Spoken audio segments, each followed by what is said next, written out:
If you've ever been sabotaged by your own family, hit that like button and subscribe right now. You're not going to want to miss what happened next.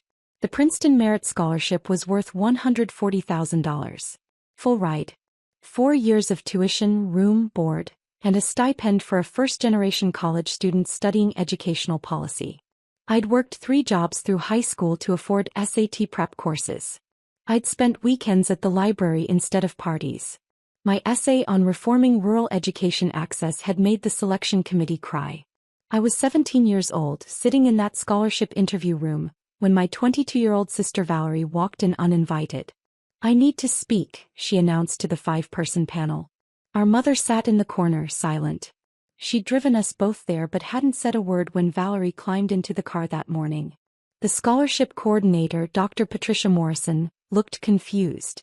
"Miss Chen, this is your sister Emma's interview time. I'm here to provide context the committee needs to hear." Valerie had dressed in a blazer I'd never seen before. Her hair was professionally styled. She placed a folder on the table. "My sister is academically talented, yes. But she lacks the maturity and focus for a program of this caliber." My throat closed. I couldn't breathe. "Emma changes her mind constantly," Valerie continued, her voice steady and practiced. "She'd rehearsed this. She wanted to be a doctor last year. A lawyer the year before. She doesn't have the follow-through Princeton requires. I, on the other hand, have already completed 2 years at State University with a 3.9 GPA in education. I'm focused. I'm proven." Dr. Morrison's face hardened. "Miss Chen, your sister applied for the Princeton scholarship. You did not. This is highly irregular." "I'm applying now." Valerie slid papers across the table. I brought my transcripts, my recommendation letters, and my proposal for how I'd use this opportunity more effectively. "Emma will waste it on some vague educational policy degree. I'll become a teacher who actually helps students." My mother finally spoke. "Valerie has always been more practical." The room spun. I looked at each committee member. Some looked uncomfortable. Others looked angry. But they were listening. They were actually considering it. "I deserve this more than you," Valerie said directly to me. "You'll waste it." I stood up. My legs shook but I kept my voice level. "I understand." I walked out of that room, down the hallway and out to the parking lot. I didn't cry. I didn't scream. I called my guidance counselor, Mr. Howard, who'd helped me with my application. "Emma, how did it go?" "My sister just tried to steal my scholarship interview." Silence. Then, "Stay there. Don't leave. I'm calling Dr. Morrison right now." What I didn't know was that Mr. Howard wasn't just my guidance counselor. He was a Princeton alumnus. He was on the scholarship advisory board. And he was recording every word Valerie had said through the door, because he'd arrived early and heard the commotion. The committee deliberated for 3 hours. Valerie was escorted out by security. My mother left with her, shooting me a look that said I'd humiliated the family. Dr. Morrison called me back in alone. "Miss Chen, we are appalled by what just occurred. Your scholarship is secured. But I need you to understand something." She leaned forward. "Your sister submitted fraudulent documents. The recommendation letters she provided were forged. We've contacted the faculty members whose signatures she used. None of them wrote those letters." My stomach dropped. "What happens to her?" "That's a legal matter now. We're referring this to the university's integrity board and potentially law enforcement. Document forgery for financial gain is a serious crime." I got the scholarship. Full $140,000. I also got something else that day. Absolute clarity about who my family really was. My mother didn't speak to me for 6 months. When she finally called, it was to tell me that Valerie had been expelled from State University for the forgery incident. The fallout had been extensive. Criminal charges were filed but eventually dropped to a misdemeanor with probation. But the academic consequences were permanent. She was blacklisted from every major university system in the state. "You need to fix this," Mom said. "You need to tell Princeton it was a misunderstanding." "No. Emma, she's your sister. She made a mistake. She tried to destroy my future for her convenience. That's not a mistake. That's a choice." I hung up. That was 2015. I went to Princeton and I didn't just survive. I dominated. I completed my undergraduate degree in educational policy in 3 years while working as a research assistant for Dr. Morrison herself, who became my mentor. She introduced me to the Dean of the School of Public and International Affairs. I started my master's program at 20, focused on college access and financial aid reform.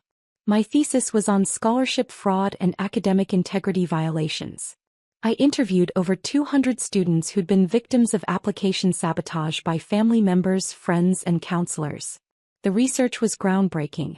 It was published in 3 major education journals. Forbes featured it in a piece on first-generation college students. By 23, I had my PhD. My dissertation on reforming college admissions to prevent family interference earned me job offers from 7 universities. I chose Whitmore University, a prestigious private institution in Connecticut, as their assistant dean of admissions. At 24, I was the youngest person to hold that position in the university's 180-year history. I built my life deliberately. I bought a small house near campus. I published regularly. I spoke at conferences. I dated carefully and eventually met James, an economics professor who respected my work and my boundaries. We married quietly at City Hall. I sent my mother graduation announcements. She never responded. I sent a wedding invitation. Returned unopened. I didn't reach out again. I had colleagues who became friends. I had James's family who treated me like a daughter. I had students who sent me thank you notes years after graduation, telling me how my advocacy for first-generation students had changed their lives. I didn't need the people who'd tried to sabotage me. By 30, I was promoted to Dean of Admissions. I oversaw a $340 million financial aid budget and a department of 47 people. I reformed our scholarship programs to include protection protocols for applicants. I created a confidential reporting system for students experiencing family interference. Our retention rates for first-generation students increased by 34% in 3 years. Valerie's name never crossed my mind. I'd moved on completely. Until last month. My assistant Jennifer buzzed my office. Dean Chen, there's a walk-in applicant for the adjunct teaching position in the education department. She doesn't have an appointment but says it's urgent. I was buried in budget reviews. Can she schedule through the portal like everyone else? She's insisting she knows you personally. Says her name is Valerie Chen. My pen stopped mid-signature. 8 years. 8 years of silence. Send her in. I closed my laptop. I straightened my desk. I pulled a specific file from my locked drawer, one I'd kept for nearly a decade just in case. Then I folded my hands and waited. The woman who walked into my office looked nothing like the confident, cruel person who'd sabotaged me in 2015. Valerie's blazer was worn at the elbows. Her shoes were scuffed. Her hair was pulled back in a messy ponytail. She carried a folder. Just one, not the professional portfolio she'd brought to destroy me. Her eyes widened when she saw the nameplate on my desk. Dean Emma Chen, Admissions. Emma. Her voice cracked. I didn't know you worked here. I mean, I knew a Dean Chen, but I didn't think. Sit down, Valerie. She sat. Her hands shook as she placed her folder on my desk. I'm applying for the adjunct position in the education department. Introduction to teaching methods. I have my resume, my references. Why Whitmore? She swallowed hard. I've been working as a substitute teacher for 6 years. I have my teaching certificate from an online program. But it's not enough. I can't get a full-time position anywhere without a graduate degree or college-level teaching experience. I'm 33 years old and I'm making $28,000 a year. And you thought applying here was a good idea. I didn't know you were the dean. The job posting just said to submit materials to the admissions office. I've applied to 47 colleges in 3 states. Whitmore was just another application. She leaned forward. Emma, I need this. I'm barely surviving. My loans from state are in default. I'm living in a studio apartment with 2 roommates. I can't afford health insurance. This position would change everything.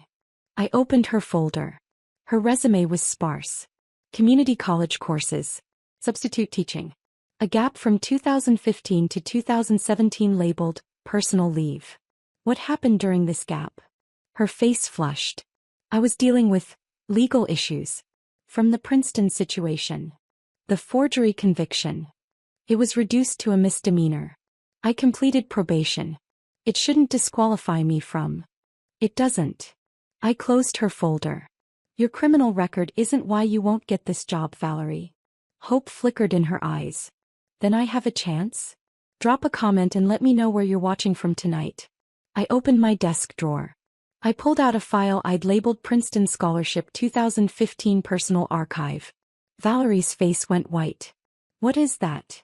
This, I said calmly, is documentation of what you did 8 years ago. I've kept every piece of evidence. Dr. Morrison's incident report. The security footage of you being escorted out.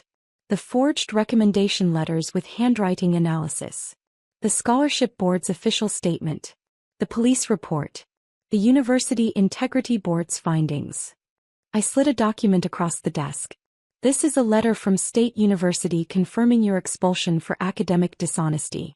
This is the misdemeanor conviction record. This is a sworn statement from Mr. Howard about what he witnessed. Her mouth opened but no sound came out. I also have this. I pulled out a slim folder. This is my published research on scholarship fraud and family sabotage. Pages 73 through 89 detail a case study. Subject is anonymous but every fact is accurate. Sister attempts to steal scholarship interview. Submits forged documents. Gets caught. Faces criminal charges. Victim goes on to earn PhD and becomes Dean of Admissions. Valerie's hands were shaking so badly her resume slid off the edge of my desk. You wrote about me? I wrote about a pattern of behavior I witnessed and experienced. Your story isn't unique, Valerie. 17% of first-generation scholarship recipients report family interference. What you did was predictable. Almost textbook. I was young. I was stupid. I was jealous. Her voice broke. Emma, I've spent 8 years paying for one mistake. It wasn't a mistake. My voice didn't rise. I didn't need to yell. Mistakes are accidental. You planned this. You rehearsed with Mom. You forged legal documents. You walked into that room intending to destroy my future to benefit yourself. I know. I know what I did. Tears streamed down her face. Don't you think I've suffered enough? I lost everything. My degree. My reputation. Any chance at a real career. I've been punished, Emma.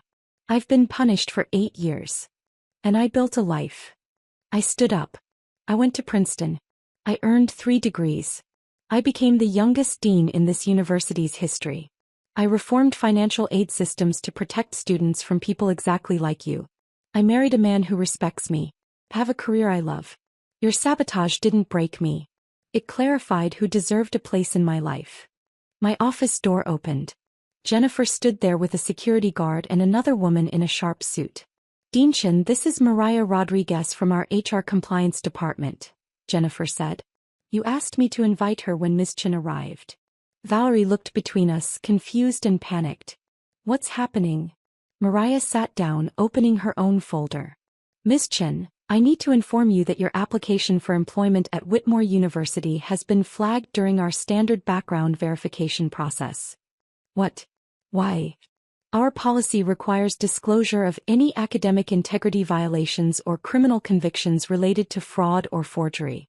Your application listed neither your expulsion from State University nor your 2015 misdemeanor conviction. Mariah's voice was professional and cold. This constitutes falsification of employment records, which is grounds for immediate disqualification and potential legal action. Valerie's face went from white to green. I didn't think I had to include, it was 8 years ago. The application explicitly asks, have you ever been expelled or suspended from any educational institution for academic dishonesty? You checked no. Mariah slid the application across the desk. That's perjury on a legal document. I'm also required to inform you, I added quietly, that I recused myself from reviewing your application the moment Jennifer mentioned your name. Mariah and our legal team have handled this entirely independently. I'm here as a witness only. That was a lie. I'd orchestrated this. I'd asked Jennifer to delay Valerie in the waiting room while I made calls. I'd requested Mariah run a full background check. I'd ensured everything was documented, legal, and absolutely bulletproof. But Valerie didn't know that. She just knew she was trapped. This is revenge, she whispered. You're punishing me. I'm protecting my university from someone who commits fraud. I sat back down. Mariah, what are the next steps? Ms. Chen's application is rejected. Her name will be flagged in our system to prevent future applications. We're also obligated to report this falsification to the State Education Board, as she currently holds a teaching certificate. They'll investigate whether her certificate was obtained through similar omissions. Valerie stood abruptly, knocking her chair backward. You can't do this. I need that teaching certificate. It's the only thing I have left. The security guard stepped forward. Valerie backed away. You did this to yourself, I said. 8 years ago you chose to cheat. Today you chose to lie on an official application. Neither of those decisions involved me. I'm just the person in a position to recognize the pattern. I'm your sister. You stopped being my sister the day you tried to steal my future. Mariah stood. Ms. Chen, you need to leave the premises immediately. If you attempt to contact any Whitmore employee regarding this matter, we'll pursue harassment charges. Valerie looked at me one last time. Her face was streaked with mascara. Her whole body trembled. I've lost everything. Doesn't that matter to you at all? I met her eyes. You taught me exactly how much I was worth to you. I just raised my price. Security escorted her out. The door closed. Mariah turned to me. Dinshin, I need to ask. Did you know she would falsify her application? I suspected. People who commit fraud once often do it again. It's documented in my research. I handed her my published study. Page 112. Recidivism rates among academic fraudsters. Mariah smiled slightly. You're terrifyingly thorough. I'm a dean. It's my job. That evening I went home to James. He poured me wine while I sat at our kitchen table staring at nothing. How did it go? He asked gently. Exactly as predicted. I took a sip. She lied on her application. She's blacklisted. Her teaching certificate is under investigation. She left crying. How do you feel? I thought about it. Empty. Not satisfied.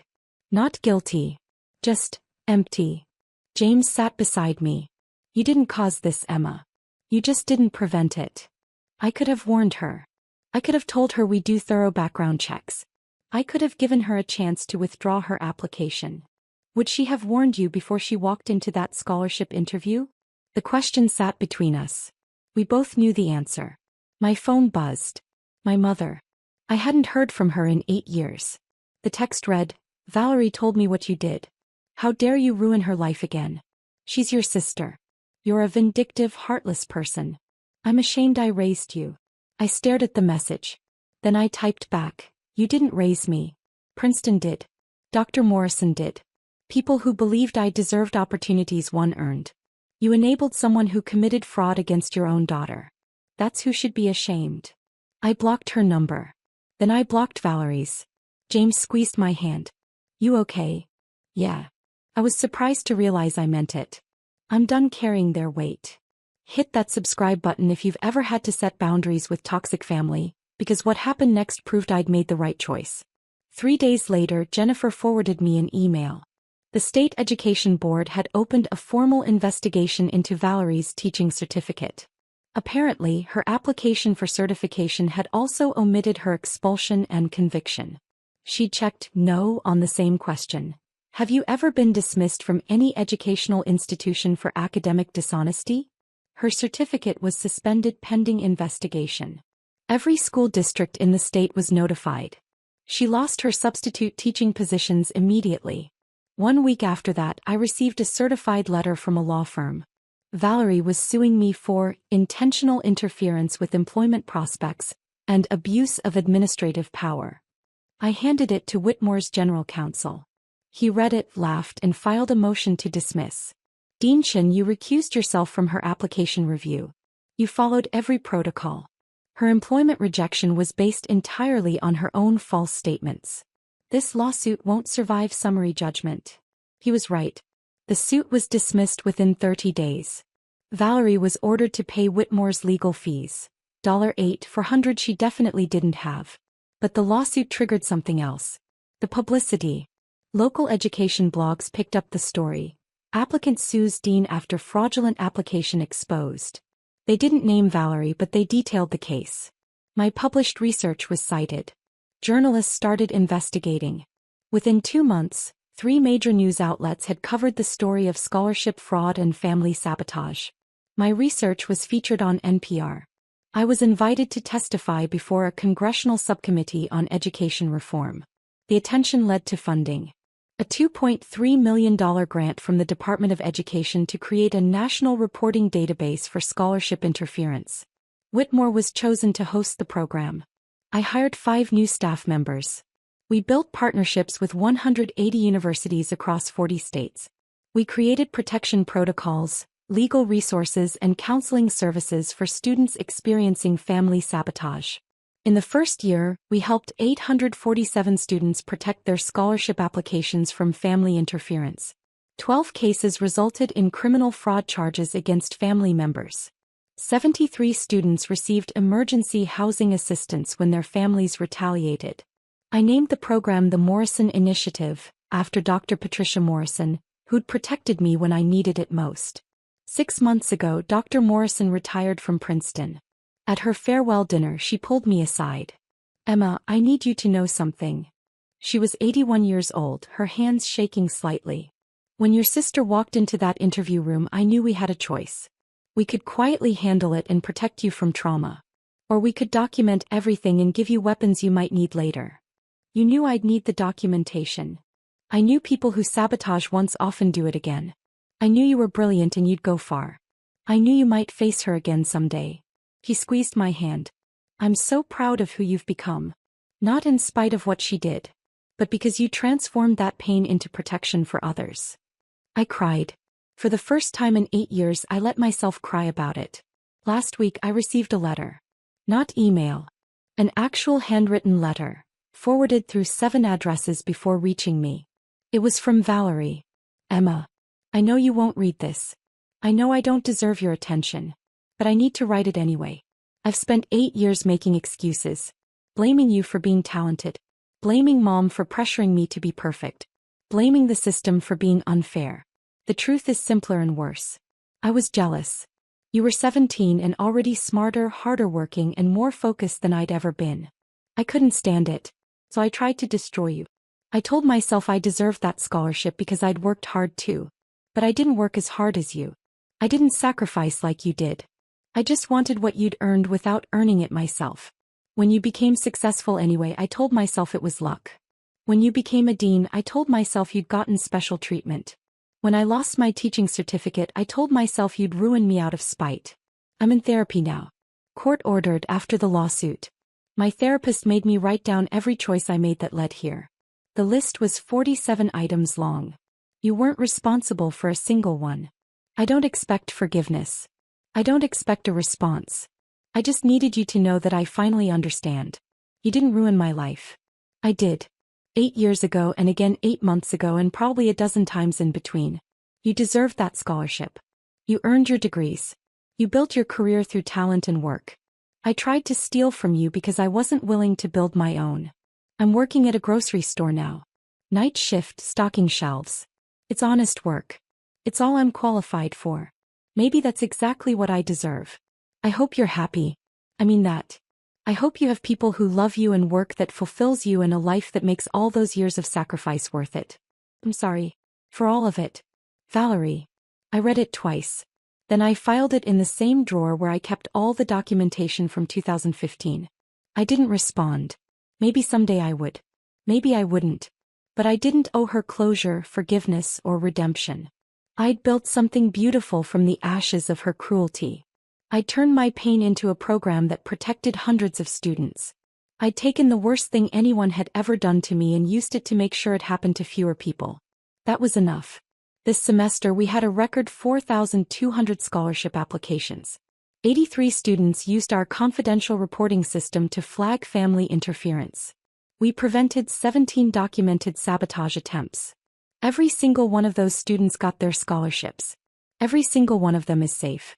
I think about them sometimes. These kids who almost lost everything because someone who should have protected them tried to steal from them instead.